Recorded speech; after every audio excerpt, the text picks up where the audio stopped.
Perhaps you're feeling a little distracted right now. The desire, the need to constantly refresh our feeds, to constantly stay on top of what's going on in the world feels unavoidable. After all, it can feel so powerless to watch events happening on the other side of the world and feel unable to act. What more can we do than to refresh our feeds? This week's Torah portion, Shalach, speaks about how Moses was given the option to send spies to tour around the land of Israel, to see the sites, to investigate the weaknesses, and to find how the Jewish people would be able to enter the Holy Land. Rashi, the great biblical commentator, tells us that Moses was not commanded to send spies, rather he was given the option to. We can ask ourselves and say, where does Jewish might come from? Where does the Jewish power come to face seemingly impenetrable odds and be able to overcome?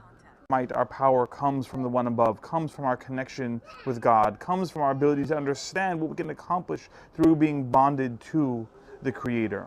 Moses could send spies to investigate where the weak points were, where the Jewish people, through military might and strategy, could succeed. But we know on an equal playing field, two equally matched players, the power to determine who wins comes from something transcendent, from something beyond. Sometimes even those who seem to be at lesser odds end up winning. That power to succeed comes from our connection to God.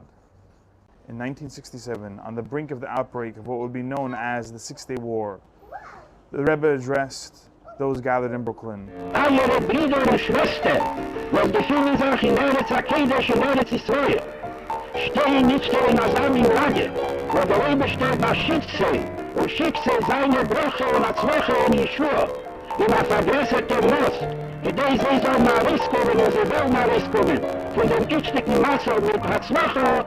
Your brothers and sisters in the Holy Land find themselves in such a situation. Now one would think, what would the situation be? The impending peril, the fear that bombs would rain down upon Tel Aviv and Jerusalem.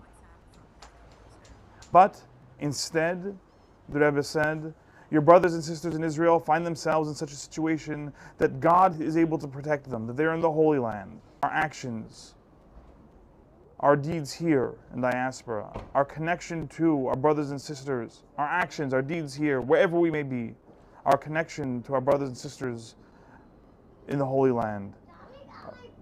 Our actions and deeds here, wherever we may be, have the power to strengthen and bond us with our brothers and sisters, to make sure that each and every one of us is protected. Each and every one of us has that special connection to the Almighty who protects us. Rashi explains, what does it mean that we are a nation that rises like a lioness? We rise up each morning to don talis and tefillin and to say the Shema. Take a moment, wrap tefillin, light Shabbat candles, do a mitzvah, illuminate the world, and through that together we are protected and stronger than ever.